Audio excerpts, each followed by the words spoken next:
Content Podcast, Episode 162.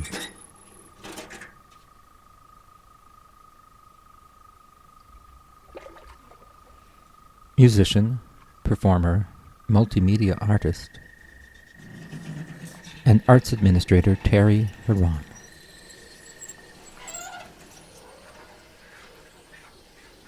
I think as musicians we have particular concerns that perhaps looking at those through an ecological lens can be helpful. One of them is to think about the structures of funding which allow us to operate and to maybe reconsider them because they might change, and to be open to that change and to find solutions. And those solutions might be that we need to advocate for other kinds of support if we still want to advocate for support, or to engage in other types of activities to make a living.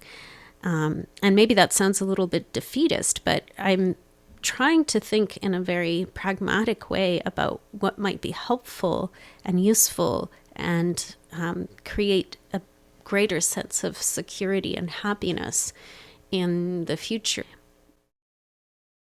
Now, Terri's work explores historical instrumental performance practice and repertoire, field recording, ceramics, movement, video, amongst other things. And besides composing and performing works for and with others, Terri, who lives in Montreal, produces performances, gatherings, and events. And for example, when she was the executive director of the Canadian New Music Network, she implemented a series of groundbreaking programs and initiatives that focused on equity, pluralism, sustainability, accessibility, and so on. And I think she was successful in broadening our understanding of what new music could be and its connections with the natural world and other contexts.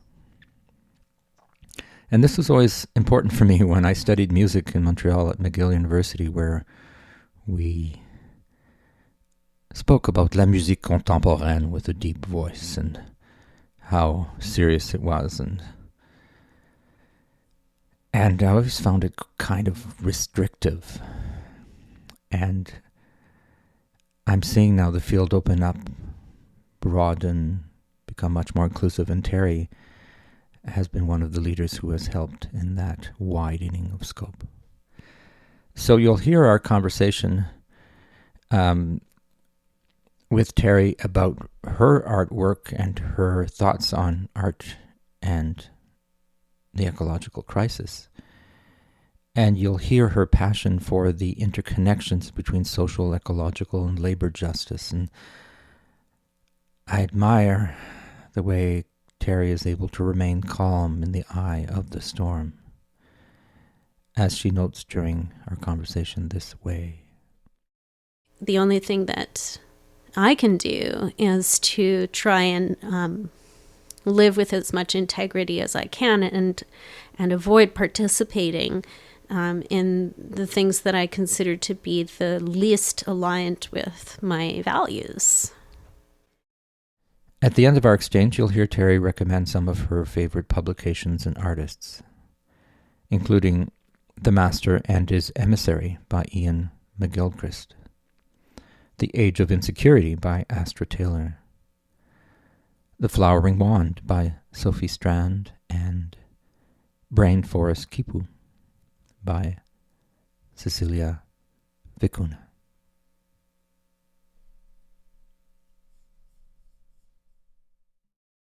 Hi Terri, how are you? Hi there, Claude. I'm good. I'm doing all right. Well, it's nice to have you on the Conscient Podcast, because you and I have been talking about art and music and the ecological crisis and other things for years. And now we have an opportunity to talk about your work as an artist, as a composer, but also some of the things you've done in the community, organizing, trying to move people to be more not only environmentally aware, but acting in ways that are more in line with what needs to change in our world. So I know we share some concerns. But let's start with where you came from. How did you get involved in music and that kind of thing? So a bit of a background on who you are. Well, I started making music like most people in school. There happened to be I was really lucky. I think that the music teachers at my elementary school were generally really very good, including the one that was there when I just started, who was a recorder player. And my parents thought this was a wonderful instrument because it was cheap. And so I just kept playing because she had these, the teacher had these noon hour lessons. And later I got interested in music more seriously because it was hard. I think I really enjoyed doing things that were difficult. I think that comes from my family background and the high value that was placed on making an effort.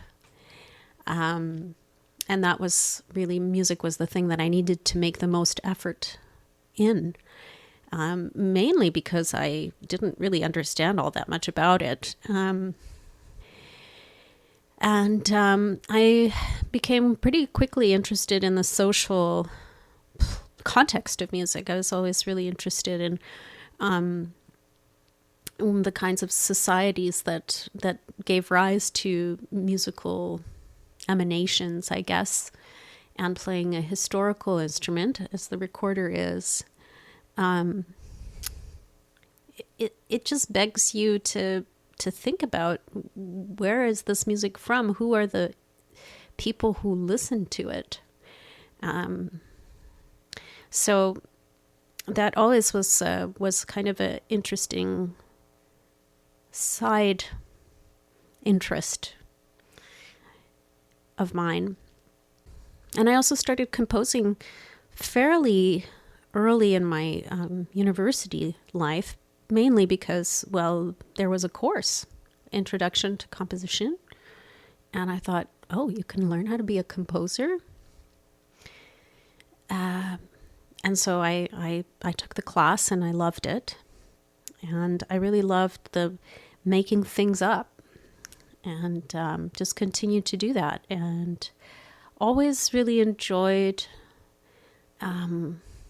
figuring out things that I couldn't understand. So being interested in experimental art was kind of pretty normal for me, because I like to try and understand what motivated people to make these seemingly nonsensical things. That's how I kind of got into the both worlds of experimental and historical music making. And how would you describe the type of music that you're creating these days? More recently, I guess I was doing a lot of things where I would somehow record people making sounds on their instruments, and then writing music for them based on those past versions of themselves. And sometimes those recordings were also video recordings, and so there's a kind of layering of their existence, I guess. And there's also quite a bit of field recording in my work, which I like to explore, because I really enjoy listening. So working with recorded sound, you're always listening, and that for me has always been a very good way to be making music, is when there's some aspect of the making of it that involves a lot of listening. actual listening rather than in my head. Like I'm sure that most composers of instrumental music would say that they're listening in their heads. I unfortunately don't have such capacity. I need to actually hear it coming out of speakers or out of an instrument or somebody's voice. So, and I enjoy investigating those sounds and transforming them or translating them in some way into instrumental sounds, or finding a connection between something that might have been recorded in a different place and then making that connection to something that would happen in a performance. Yeah, it could be the context, or it could be some strange detail of that recording which I hone in on. And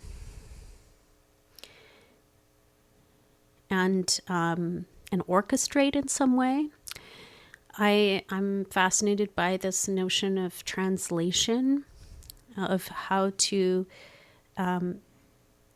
express one thing in a different context or in a different type of expression. I don't want to use language because we're always talking about translation with language, but it's, I guess that notion of retelling or recreating something is fascinating to me.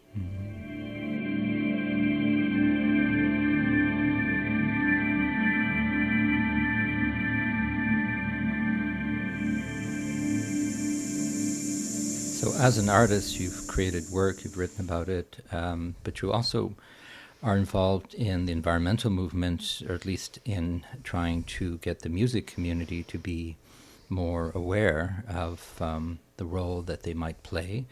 What is the role of art? It's a big question, but in the, say, the ecological crisis, how do you see artists, what are they doing now, and what could they do more of to contribute to the multiple crises that we face?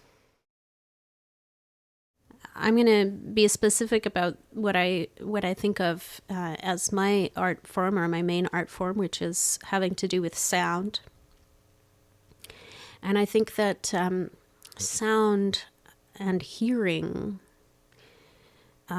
listening, those things place us in the world. Our ears are really designed for that. We hear in order to locate ourselves in space, and to place our body in that space. That's kind of what they were designed for. And I find it really interesting also that evolutionarily speaking, creatures developed ears far before they created sound. So the capacity to hear things is really very fundamental to our well-being and safety.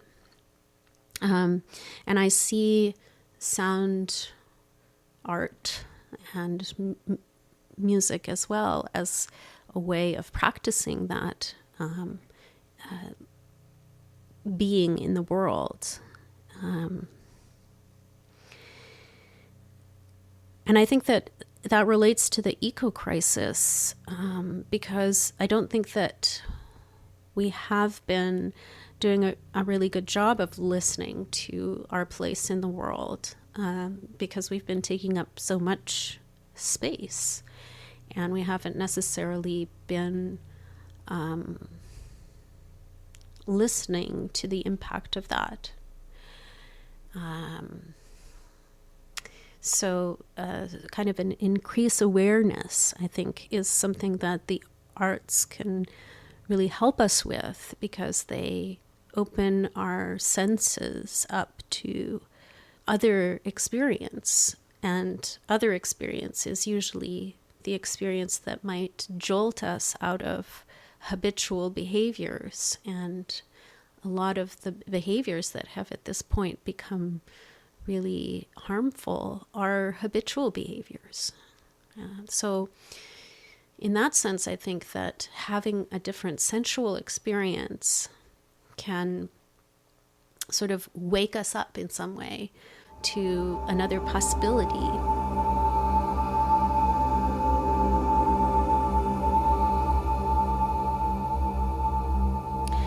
And in terms of music and human beings as creatures that make sound, organized sound, as it's, I guess, been called often, I've been thinking about what is this thing that we're doing when we're doing that. And recently I've been reading this book by Ian McGilchrist called The Master and the Emissary, which is about the two brain hemispheres.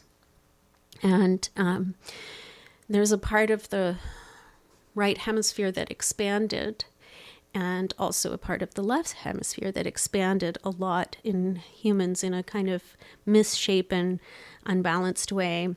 And there's so much interesting information in that book. I really recommend it highly. But one of the things that he asks is, what were those expansions for? And it's pretty widely accepted that in the left hemisphere it was for language and vocabulary. But the right hemisphere expanded earlier than that, and a lot of the research seems to indicate that it would have been that it grew like that for us to be able to make music. And so the idea is that music would have predated language. And to me, that is a really fascinating notion, that we would have been sounding musically before we were speaking. And so, of course, that begs the question, well, what was it for? Because we always talk about music as a universal language, but it's not a universal language. It's even before that. We call it something else, but it is what it is. The research that he presents, at least, would indicate that it was a kind of collective grooming, that because a lot of our closest animal relatives, they use grooming as a way to create cohesion and well-being, healing in community.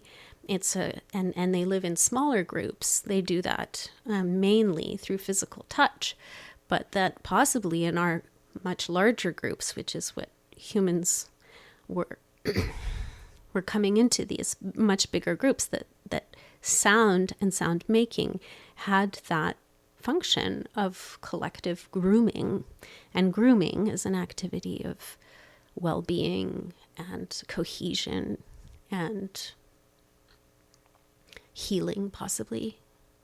So that makes me really think about making music again for those purposes. And I know that in a lot of cultures around the world, that's exactly what it's for, and how it's used collectively. And it's definitely not about somebody writing a piece that they can copyright and that's theirs. It's about making sound together in order to improve something about the quality of life. So I think that's what, for me, music is, and the role of arts in general.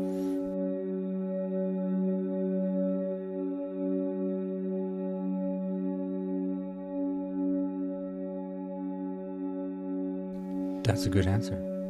I think because it goes back to the most basic elements of what it means to be alive, which is to receive and then to share whatever it is that we're experiencing, right? And whether you call it art or communication or living, what I've been learning, especially in the last few weeks, talking to different people in the podcast, is how much I don't know with my brain and how much I know with my body. Right? The way we receive information through embodied practice is relatively new to me, because I was taught to use my brain, be smart. and it only goes so far. And then you figure out that there are other senses, other ways, other beings, non-human, the more than human world, and it all kind of opens up. And it helps, I find, with the devastation of the climate emergency, because it's not going well. You know, we're not reducing anywhere near as much as we need to in order to have some kind of basic living standard in the world. So then I think about art, and I have experienced art that is transformative is too big a word, but that does make a difference in our ability to either continue going or to find new paths. I love art so much, and I spend a huge amount of my time involved in it in some way. And I love experiencing it so much.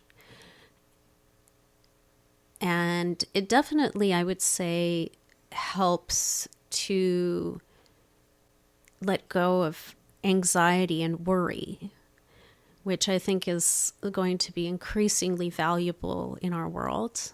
And is very valuable to me now as well in my daily life, because I do experience a lot of anxiety. And it certainly sparks all kinds of ideas,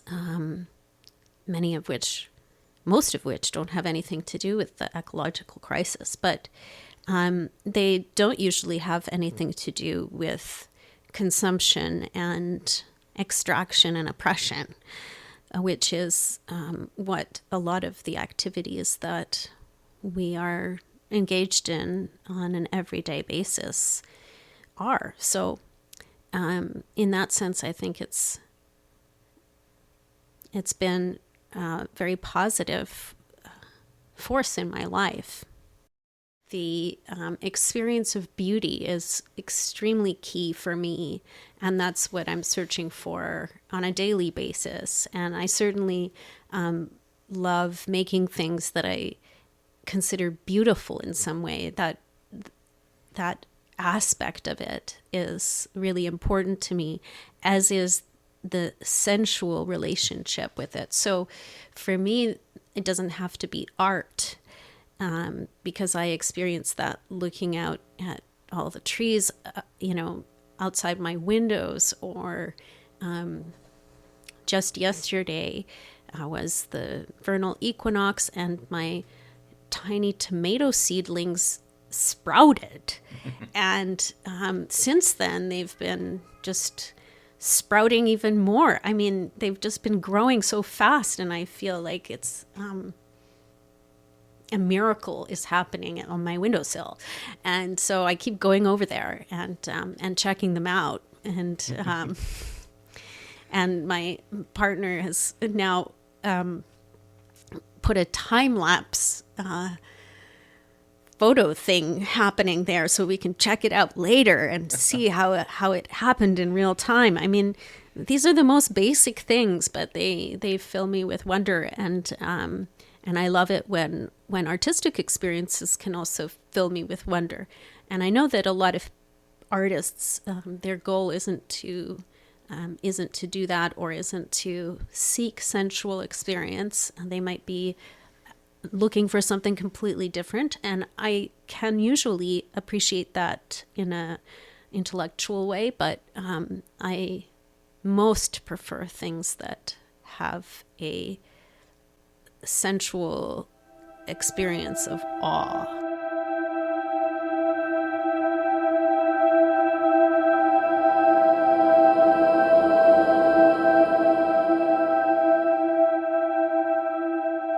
Well, speaking of awesome, I think you're a pretty awesome arts administrator.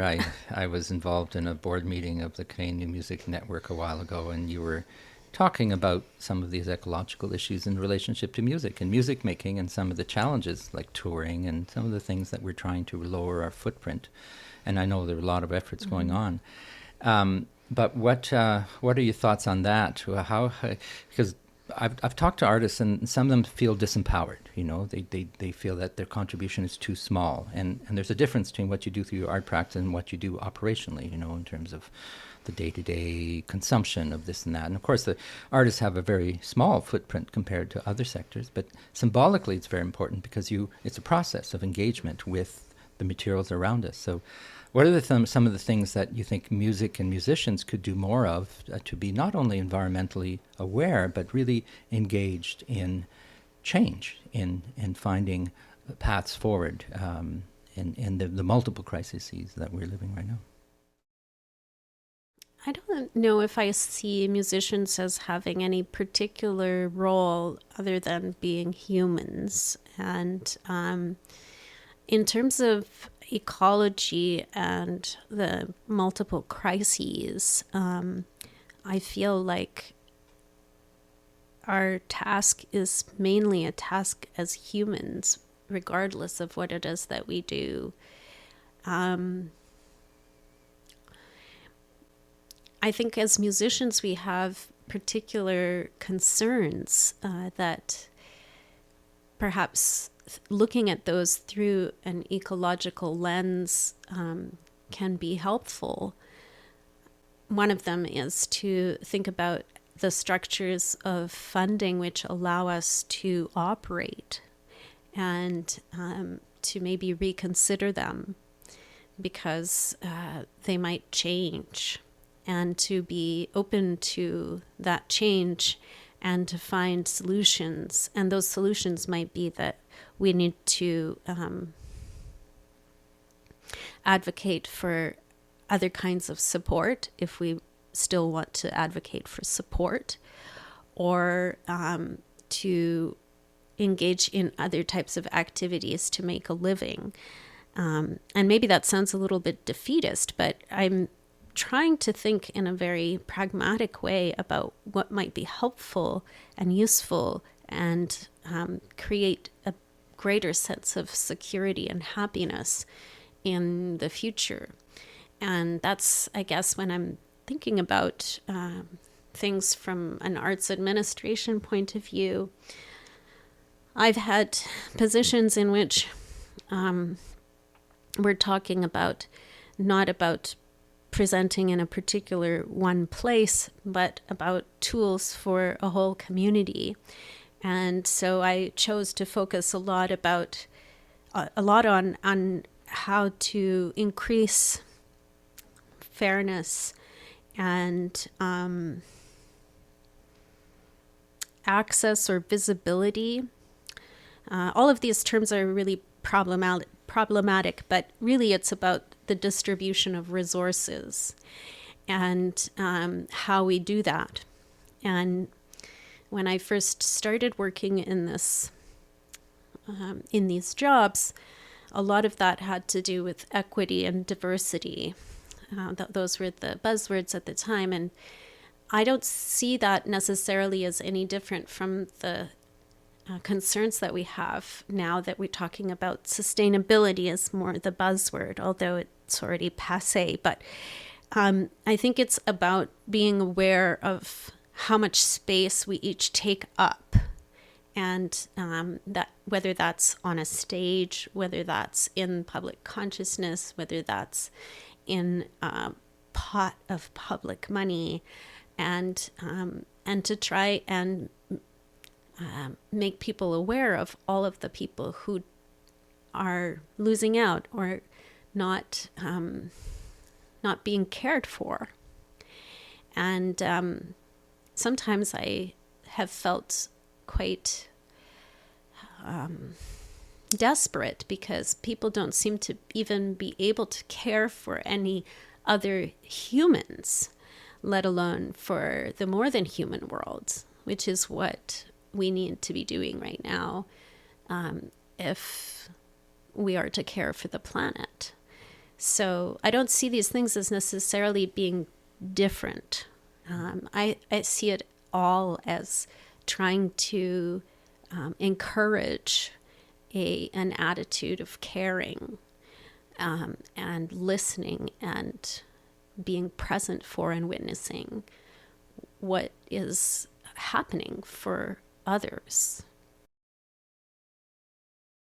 And what you can bring to the table. If you're a musician, if you're a touring agent, whatever you do, there's value in it, and people want it and need it, and maybe they'll need it more than ever as crises get worse. But then you might not be able to do it the way you did it before. So then how do you adapt? How do you have social solidarity in terms of all the skills that we need to function in society, and the artist being a very important one because they play so many different roles depending on the context. Sometimes they're entertainers, sometimes they are helping in the mourning process. There's so many ways that artists can contribute. As I speculate about the future, because nobody knows for sure what will happen, I agree with you that there will be changes inevitably as society changes and as the ecological crisis gets worse. And it's worth thinking about adaptation, solidarity, care, and being aware that there could well be an increased role, but not the role that we're doing, that we know now, the one that we've been trained for. So how do you then shift, and who do you turn to, and what kind of tools do you need? And I'm not pushing the panic button. I pushed the panic button a long time ago. I'm in a period of calm now where I'm thinking out loud with people like you about some of the issues, because not everyone, humanity has faced many challenges, and this is probably the most severe that we've because there's so many in parallel, right? There's the old nuclear crisis is still there. All of the pollution and the ones that we thought we had addressed in the 60s and 70s are still there. So some things are better, but a lot of things are worse. So as an arts person, I just keep thinking about that historically, what have artists done in the past, and it's so fascinating to see. Just yesterday I was at a concert here in Montreal at l'Orchestre de Paris, and they played Firebird Suite and some of these pieces from 130 years ago, and they still resonate. So art has this very long tail, this ability to always bring us back into different types of feelings and sensations. So I get excited about that, and yet I get deeply discouraged when I see the lack of mobilization and the lack of social movement around the crises that we're facing. So how do you feel about that? Yeah, I definitely feel discouraged. Sometimes I feel like I'm living in a parallel universe, a parallel reality. My reality is one that does not want to participate in any of this and doesn't know how not to, because we're caught up in a lot of these systems and ways of doing things, and it's not really possible to just unplug from the system. And I also have sometimes very visceral reactions to what the ecological devastation, the species loss, just even letting myself think about those things. Sometimes I really can't, because it will just make me so sad. So those are real things, and those are also real realities that are happening every day, right alongside, in parallel with what I would consider business as usual and the usual headlines that we see. And it just seems like a pretty insane world sometimes. So I don't know where the panic button is in my case. It just feels like we are living in this very disturbed reality where a lot of the public discourse is not addressing some of what I see to be the most fundamental issues that are facing us. And you know, I'm definitely just one of many on that front, and especially a lot of youth movements have been pointing to this quite loudly, and that gives me some relief, because I think, okay, well, we're not alone. We're not alone. We're not catastrophizing or some fringe movement. So in that sense, I think the only thing that I can do is to try and live with as much integrity as I can, and avoid participating in the things that I consider to be the least aligned with my values. Yeah, and dealing with issues as they come up, and ethical conflicts and decisions that have to be made, and compromise. And well, Terri, hron, we've been talking for a while, and you and I will continue to talk about these things because we have that common interest and background in music. I find that music has always been my friend. It's carried me through interdisciplinary work in all kinds of places, but it's always there, resonating and listening. I find it's a very comforting thing.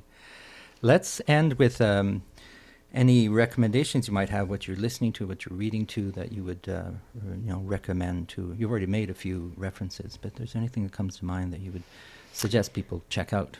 Well, just this morning and yesterday, I was listening to the latest Massey lectures, the CBC Massey lectures, and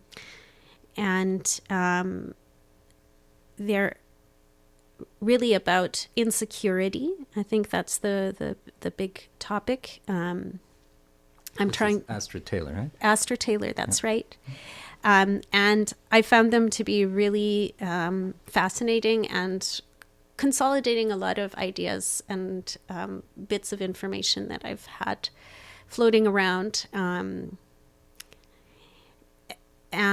then I would say, sort of on the more poetic side, one of the best books I read this year was The Flowering Wand by Sophie Strand, which is sort of a archaeology of a lot of Western myths, mythical figures, actually. So a lot of the things that have come down to us through the Greeks and so on, but from a kind of different perspective. That's all I'm going to say about it. And there's a lot of ecological language, but also imagery, and it's just a really beautiful book. And I think it's a really interesting way of bringing ecology into an artistic sensibility, blending those two. I think she does that really incredibly. And then in terms of an artist that I find really fascinating right now is Cecilia Vicuña, who I know through, well, I don't know her personally, but I know her work through a former collaborator of mine, Ricardo Gallo, who does the sound for some of her very large-scale installations that she called, the latest of which she called Brain Forest Kipu. And her work has been entangled with ecological questions and indigenous storytelling and knowledge keeping for a really long time. And it's been really interesting to read about her work and to read also her own words as she's somebody who has been doing this work for a really long time, and of course now is getting a lot of recognition, but was doing that for a while. Well, I'll put those links in the program notes and let people discover that.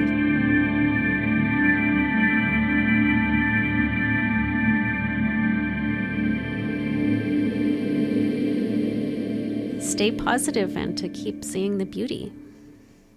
Feeling the beauty, seeing the beauty, hearing the beauty. Thank you, Terri.